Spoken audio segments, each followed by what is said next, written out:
ஓம் வாராகி தாயே போற்றி. அன்னை வாராகி தாயே போற்றி. அழகு வாராகி தாயே போற்றிங்க. இன்னைக்கு என்ன விசேஷம்னு பார்த்தீங்கன்னா, வேலைக்கிழமை இரவு பூஜை பண்ணிட்டு இருக்கேன். இதில் என்ன இன்னைக்கு விசேஷம்னு பார்த்தீங்கன்னா, வாராகி அம்மனை வழிபாடு செய்கிறவங்க ஆகட்டும், எதுவுமே ஆகட்டும், கல்யாண பாக்கியம் அமையாத பெண் குழந்தைகளுக்கான மந்திரம் தான் நான் இப்போ சொல்ல போகிறேன். இந்த மந்திரத்தை நீங்கள் குழந்தைங்களுக்கு சொல்லுங்கள். கண்டிப்பாக கல்யாண பாக்கியம் கைகூடி வருங்க. அந்த மந்திரத்தை நான் சொல்லித்தரேன். வராகி தேவி வழிபாடு பண்ணும்போது இந்த மந்திரத்தை சொல்லுங்கள்.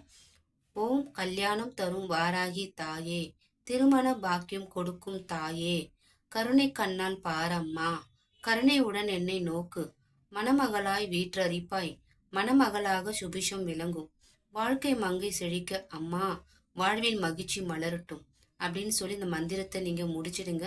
இந்த மந்திரத்தை எப்போ ஜெபிக்கணும் அப்படின்றத நான் சொல்றேன்.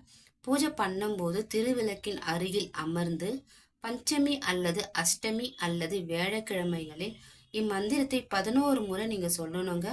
வராகி தேவி பூஜை பண்ணும்போது 11 முறை இந்த மந்திரத்தை நீங்க சொன்ன உடனே முடிச்சிடுங்க. எல்லாமே உங்களுக்கு கைகூடி வரும். இந்த மந்திரம் 11 முறை சொல்லணும்.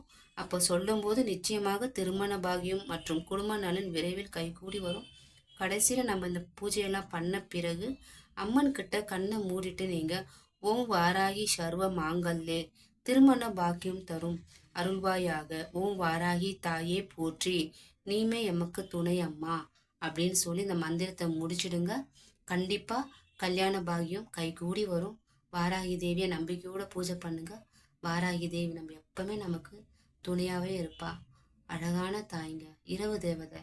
இந்த ஜபத்தை நீங்க எப்பவுமே இந்த மந்திரத்தை இரவுல சொல்லுங்க. உங்களுக்கு எல்லாமே கைகூடி வரும். ஓம் வாராகி தாயே போற்றி.